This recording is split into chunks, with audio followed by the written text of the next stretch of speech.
جناب عطیہ کا زمانہ ایک ایسا زمانہ کہ جہاں دو اور بہت ہی اہم خواتین اسی کے ساتھ ساتھ، گرچہ اتنا وقت نہیں ہے کہ میں ان دو اہم خواتین کی پوری زندگی بتاؤں، لیکن اشارہ ضرور کر دوں۔ یہ ایک زمانے میں تین بہت اہم عورتیں آ گئیں۔ کل کی مجلس جو کل گزر تھی، پی ایس بی کی جانب سے میری والدہ کے سال ثواب کی مجلس تھی، اور آج کی مجلس جناب ممتاز زیدی اور اعجاز احمدی صاحب کے والدہ مرحومہ کے اصال ثواب کی مجلس، اس لیے یہ جملہ بہت ضروری محسوس ہو رہا ہے جو اب میں کہتا ہوں۔ جناب عاصی جن کے بارے میں یہ کہا گیا کہ جناب موسیٰ کی ماں یہ ثابت، لیکن خود جناب موسیٰ اپنی بھی تو ایک ماں ہے، اور وہ بھی تاریخ اسلام کی ایک بہت اہم شخصیت۔ ان کی تفصیل میں جانے کا موقع نہیں دیتے، صرف یہ دو جملے ان کے حوالے سے سنی۔ پورے قرآن کے اندر انبیاء کے علاوہ، معصومین کے علاوہ، اگر کسی کے لیے یہ لفظ آیا کہ اللہ نے اس پر وحی نازل کی انسانوں میں، تو وہ حضرت موسیٰ کی والدہ وَأَوْحَيْنَا إِلَىٰ أُمِّ مُوسَىٰ، اور ایک بار نہیں، قرآن میں دو بار یہ آیت آئی ہے، ہم نے موسیٰ کی ماں پہ وحی نازل کی۔ انسانوں جناب مادر موسیٰ وہ واحد خاتون ہے، معصومین کو چھوڑ کر کہ جن کے اوپر کوئی وحی آئے، اور جناب موسیٰ کی ماں کی ایک خصوصیت یہ کہ موسیٰ اللہ کے نبی ہے اور اہم ترین انبیاء میں سے ایک نبی۔ اگر آپ فضیلت کے اعتبار سے 1,24,000 انبیاء کے نام لکھیں تو تیسرے نمبر پر جناب موسیٰ کا نام آتا، پیغمبر اور جناب ابراہیم کے بعد تیسرے نمبر پر موسیٰ۔ اور واقعاً انہوں نے راہ خدا میں اتنے اہم جہاد کیے، آپ اندازہ کر لیں کہ آج کی دنیا کی بدترین اور شریر والی قوم جو اس بنی اسرائیل کا نبی بنا کے موسیٰ کو بھیجا گیا، کلیجے میں پیپ ڈال دے ایک ایسی قوم، عام آدمی کو تو ٹی وی کر دے کہ ایک ایسی قوم، اچھا بھلا آدمی اس قوم میں پھنس جائے تو پاگلوں کی طرح بات نوچنے لگے یہ موسیٰ کا حوصلہ کہ ایسی قوم کی نبوت کی اور ان کی تمام بدتمیزیوں اور شرارتوں کو برداشت کیا۔ تو رتبہ اتنا بلند ہے، حوصلہ اتنا، لیکن جس جناب موسیٰ کی والدہ کا انتقال ہوتا، یہ تو مجلسوں میں بہت آپ نے جملہ سنا ہے، اسی لیے میں اس کو ریپیٹ کر رہا ہوں کہ ایک ہی جملہ، پروردگار نے وحی نازل کی موسیٰ ذرا سنبھل کے چلنا، تمہاری ماں دنیا سے چلی گئی، اب تک ماں کی دعائیں تمہیں اپنے محاصرے میں لے رہی تھی اور تمہاری حفاظت کر رہی، اب ان دعاؤں سے تم محروم ہو گئے ہو، آج سے تمہیں زیادہ احتیاط کرنا۔ نبی معصوم، صاحب شریعت نبی، صاحب وحی نبی، لیکن قرآن کہتا، لیکن تاریخ اسلام کہتی ہے کہ وہ بھی اپنی ماں کی دعا کا ایسا محتاج ہے، اور پھر ماں بھی تو اتنی عظیم ماں کہ قرآن کئی بار ان کا تذکرہ کرتے ہوئے کہتا ہے کہ ہم نے ان کی وحی نازل کی۔ یہ جو ان کے حوالے سے ایک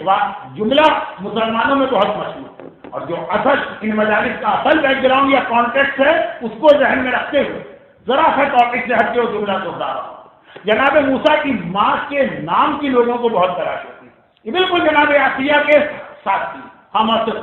بلکہ جب موسیٰ عاصیہ سمندر سے نکالا اور گود میں لیا تو قرآن کہتا ہے کہ وہ حرم، ہم نے حرام کر دیا ہر عورت کا دودھ موسیٰ کی، تاکہ فرعون آخر تلاش کرتے کرتے مادر موسیٰ تک پہنچے۔ تو وہی زمانہ تھا عاصیہ کے محل میں آئی تھی یہ مادر موسیٰ، ان کا نام، یہ بہت لوگوں کو تجسس ہوتا ہے ہم لوگوں سے، جو سوال سب سے زیادہ کیے جاتے ہیں ان میں ایک سوال یہ ہے کہ مادر موسیٰ کا نام کیا، اور آخر لوگوں کو حضرت موسیٰ کے نام سے کی ماں کے نام سے اتنی دلچسپی کیوں؟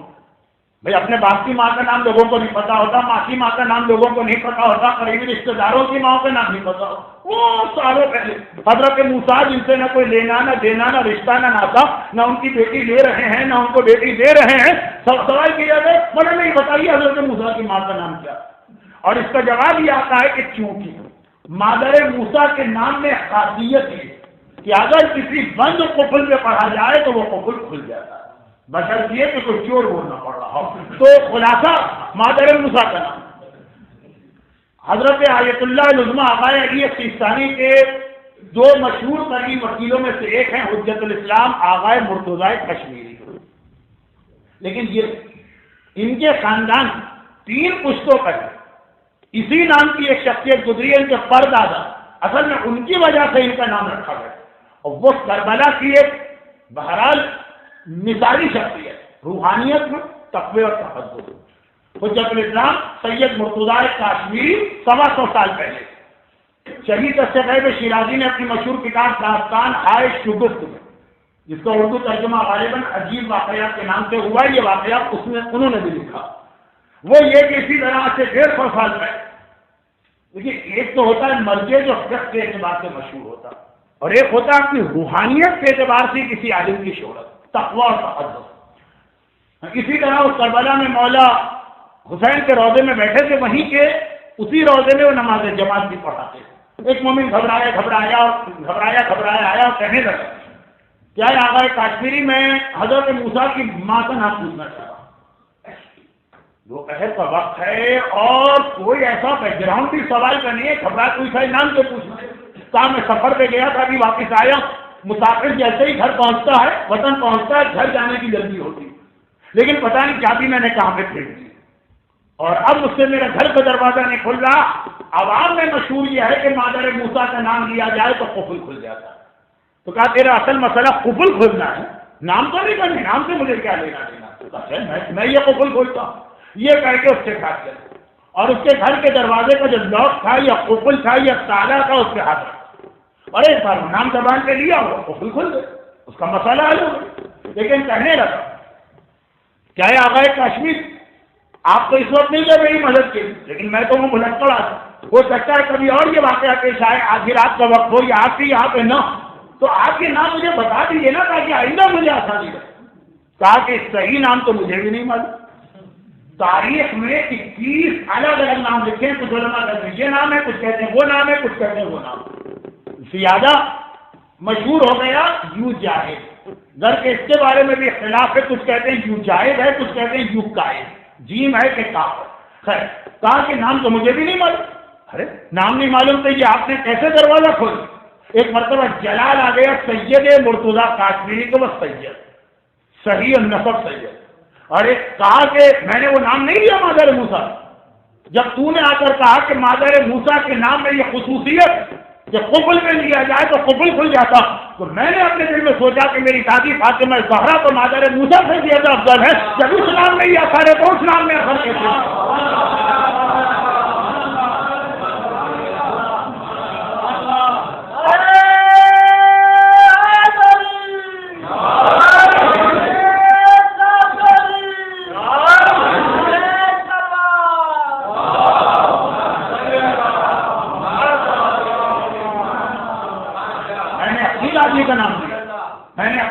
ماجدہ کا نام لیا تو خیر وہ تو ایک ایسی چیز ہے کہ اس کے لیے کسی دلیل کے لانے کی ضرورت نہیں ہے، تو بطور یا کہانی بیچ میں ایک بات آ گئی مادر موسیٰ، لیکن جناب عطیہ کے حوالے سے ایک اہم ترین نام یہاں پہ آتا ہے، ایک ایسی خاتون، ایک ہی دور کی 3 اہم خواتین، ایک ایسی خاتون کہ جن کا نام تاریخ میں آئے گا، صرف یہ آیا زوجہ جناب حزقیل۔ 4 سال پہلے میں نے جب پہلا سال کا میرا پنجیکن سینٹر ایک تقریر کی تھی 4 آیتوں کے حوالے سے، اس میں یہ پورا واقعہ آیا، یہ نہیں جو ابھی میں پڑھ رہا ہوں، یہ نہیں، جناب حزقیل، جناب حزقیل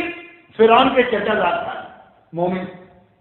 پھر بہرحال جس طرح بھی ان کا تقیہ ختم ہوا وہ واقعہ تو آپ 4 سال پہلے کو کیسے ڈھونڈ کے نکال دیجیے گا، لیکن جناب حزقیل کی بیوی بھی مومنہ اور جناب آسیہ، دیکھیے ایک منزل آتی ہے جہاں پہ نبی بھی ایک خواہش کرتا ہے۔ حضرت ابراہیم نے خدا سے کہا یہ سورہ بقرہ، پروردگار ذرا مجھے دکھا دے، ارے نہیں کیفا تحیی الموتیٰ، تو مردے کو زندہ کیسے کرتا؟ تو خدا نے کیا کہا، کیا تمہیں اس بات پہ یقین نہیں؟ گھبرا کے کہا یقین تو ہے، لیطمئن قلبی، آنکھوں سے دیکھوں تو اطمینان اور بڑھ جائے گا۔ ایک منزل جناب آسیہ کا ایمان تو اتنا اہم ہے آپ نے سنا، لیکن وہ جو فرعون کی طرف سے آنے والی مصیبت کو انہوں نے برداشت کیا، اس کے حوالے سے جملہ تاریخ میں آتا کہ جناب حزقیل کی بیوی وہ فرعون کی بیٹیوں کی کنگھی چوٹی کرتی ہے، جو کام آج کل زیادہ پالش طریقے سے بیوٹی پارلر کے ذریعے ہوتا، یہ کام جناب حزقیل کی بیوی کرتی ہے، اور شریعت نے کام بالکل جائز ہے جب تک کہ اس کے اندر کوئی اور دوسرا حرام انوالو نہ ہو، اس سیلف یہ حرام نہیں۔ ایک بار فرعون کی ایک بیٹی کے بارے میں کنگھی کر رہی، کنگھی ان کے ہاتھ سے چھوٹتے ہوئے، اب اختیار ان کی زبان پہ آیا بسم اللہ، فرعون کی بیٹی کے کان کھڑے، کہا یہ کون ہے ہم لوگ، کس کا نام لے رہے ہیں؟ ہم نے تو اب صرف اپنے باپ ہی کے بارے میں سنا، یہ دوسرا نام کس کا لیا؟ یہ کیا میرے باپ کے لیے تم نے یہ لفظ استعمال کیا؟ اب ایسی وہ منزل کہاں اللہ، یہ لفظ اللہ جس کے بارے میں بعض علماء کا کہنا ہے اس میں آدم جہی، یہ اس میں جلالہ، اس کے بہت سارے فقہی مسئلے ہیں جو انشاءاللہ جمعرات کی مجلسوں میں کبھی آئے، لیکن وہ جناب ہسٹری کی بھی برداشت نہ کرتے اور انہوں نے کہا نہیں، یہ میں اس کا نام لے رہی ہے جو تمہارے باپ کا بھی پیدا کرنے والا ہے اور تمہارے باپ کا بھی پروردگار۔ فرعون کی بیوی، فرعون کی بیٹی اپنے باپ سے جا کے شکایت لگاتی، جناب ہسٹریل کی بیوی فرعون کی بھاوج چچا زاد بھائی کی بیوی، لیکن جیسے ہی فرعون کو پتا چلا اس نے کہا اچھا میرے اپنے محل میں ایسی عورت، میرے اپنے رشتے داروں میں ایسی عورت، لیکن پہلا امتحان ان کا ہوا، چنانچہ اس نے کہا میں ایسا دردناک عذاب دوں گا کہ دنیا دیکھ لے کہ فرعون جب اپنے رشتے داروں کو اس معاملے میں نہیں چھوڑتا تو غیروں کے ساتھ کیا رعایت کرے گا۔ تانبے کا تندور بنائے، آگ کو روشن کیا، جب آگ اچھی طرح سے بھڑکنے لگی تو اس وقت جناب ہسٹری کی بیوی کو ان کے تمام اولادوں کے ساتھ لایا گیا۔ مومنہ نے نگاہ ڈالی بھڑکتی ہوئی آگ کو، سمجھ وقت امتحان آ گیا ہے، وقت شہادت آ گیا۔ چنانچہ نہ گھبرائی نہ پریشانی، صرف ایک جملہ تھا۔ یہ جملہ کی میں خاص وجہ سے کہہ رہا ہوں، جو آپ کو میرے اسلائی کو پتا ہے کہ ہر چیز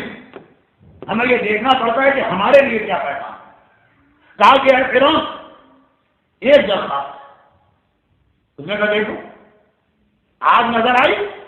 تو چھوڑ دیا اپنے اللہ کو، کہا نہیں میں معافی کی درخواست نہیں کر رہی، میں رحم کی درخواست نہیں کر رہی، صرف ایک درخواست، رشتے داری بھی ہے اور اتنے سال تمہارے گھر میں خدمت بھی انجام دی، جب میرا جسم جل جائے تو میری ہڈیوں کو زمین کھود کے دفن کرنا۔ پتہ نہیں کیا ہوا پچھلے سال یا اس سے پچھلے سال میلبرن میں کچھ قبرستان کا پروجیکٹ، کچھ قبروں کی بات، کچھ غسل و کفن کے مسئلے کچھ چل تو رہے، ایک دم سے وہ معاملہ ٹھنڈا کیوں پڑ گیا؟ یہ اتنا اہم مسئلہ کہ مومنہ کی آنکھوں کے سامنے آگ بھڑک رہی اور اسے یہ پتا چلا کہ مجھے اپنی اولاد کے ساتھ کیوں بلایا گیا، اولاد کو بھی اس میں کوئی نہ رحم کی بات، نہ زندگی بچنے کی بات، نہ عقیدہ بدلنے کی بات، نہ فرعون کی سے معافی مانگنے کی بات، دفن کی بات۔ میرا دفن جو ہے وہ صحیح طریقے سے ہو جائے۔ اور دیکھیے منزل مصائب ابھی آئی نہیں ہے، لیکن ایک جملہ ہے میدان کربلا میں بھی آپ دیکھیں، جب میرا آقا پہلی بار کربلا میں داخل ہوا تو حسین کی زبان میں بھی ایک ہی خواہش و تمنا تھی، ہمارے بعد ہمارے لاشیں جلتی رہتی تھے نہ رہنے بعد، عورتوں کو الگ بلایا، مردوں کو الگ بلایا، بچوں کو الگ بلایا۔ میلبرن کے صاحبان ایمان اس اعتبار زیادہ پروردگار کی بارگاہ میں اب رسپانسبل ہو گئے کہ مسئلہ یہاں آ بھی چکا ہے، مسئلہ یہاں جوش کھا کے اٹھ بھی چکا ہے، یہ ٹھنڈا نہیں ہونے پایا۔ اور اس کے بعد اب فرعون کے سپاہی آگے بڑھو، ایک ایک کر کے کافر ایک ایک کر کے اس کی ایک اولاد کو اٹھاتے ہیں، بھڑکتی ہوئی آگ میں ڈالتے ہیں، اور وہ صرف ایک جملہ کہتی ہے شکرن للہ، میں اللہ کے حکم پر راضی اور اس امتحان پر اللہ کا شکر ادا کر رہی ہوں۔ لیکن جب آخری بچے کی باری آئی، جو ماں کی گود میں 1 سال کا دودھ پیتا بچہ تھا، جب جس وقت اسے ماں کی گود سے چھینا گیا، ایک عجیب کیفیت، میدان کربلا کی ساری قربانی اپنی جگہ، حضرت علی اصغر کی قربانی سب سے زیادہ عجیب بنی، سب سے زیادہ عجیب بنی۔ اس حوالے سے کہتا ہوں کہ آقا حسین کسی شہادت پر پریشان نظر آئے تو علی اصغر کی شہادت پر، اور کوئی ایسی شہادت تھی جس میں 7 مرتبہ آگے چلے ہو، 7 مرتبہ پیچھے آئے ہو، بظاہر یہ لگ رہا ہو کہ آقا فیصلہ بھی نہیں کر پا رہے کہ کیا کرنا۔ تو جس حوالے سے بھی بات تھی، نعوذ باللہ آقا کی توہین مقصد نہیں، گود کا دودھ پیتا بچہ، اس وقت ذرا سی ماں گھبرائی اور بچے کو پروردگار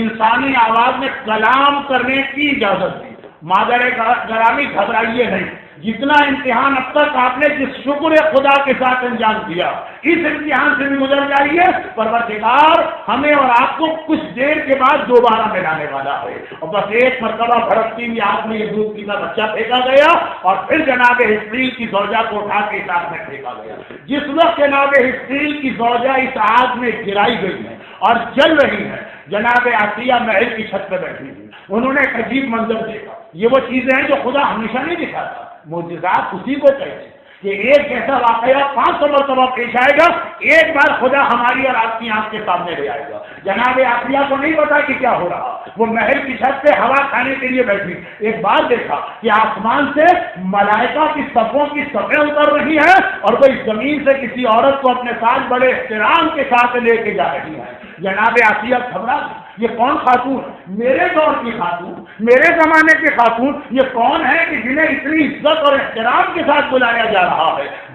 جب وہ خاتون زمین سے آسمان کی طرف جاتے جاتے آسیہ کے محل کے چھت کے لیول پہ آئی، آسیہ نے پہچان لیا یہ تو ہسٹری کی بیوی ہے، یہ تو وہ خاتون ہے کہ جو فرعون کے محل میں فرعون کی بیٹیوں کی خدمت کیا کرتی ہے۔ جیسے ہی ایک مرتبہ نکاح گھبرا کے کہا کہ اتنے احترام کے ساتھ آسمان کے ملائکہ تمہیں کیوں لے جا رہے ہیں؟ ہنستے اور مسکراتے ہوئے کہا اس لیے کہ پروردگار نے مجھے رتبہ شہادت عطا کر کے کائنات کی سب سے بڑی فضیلت عطا کی ہے۔ اور اس وقت جناب آسیہ کی زبان پہ وہ جملہ آیا جو قیامت تک کے لیے مومن کو رتبہ دیا گیا، فَيَا لَيْتَنِي كُنتُ مَعَكِ،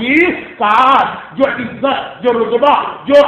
فضیلت تجھے ملی ہے کاش مجھے بھی یہ ملتی۔ اور خدا سے کہا پروردگارا مجھے بھی اسی طرح سے تیری رضا اور خوشنودی چاہیے، ایسی ہی شہادت کی موت مجھے نصیب فرما۔ ہسٹری کی بیوہ یا ہسٹری کی بیوی کی شہادت گھر کے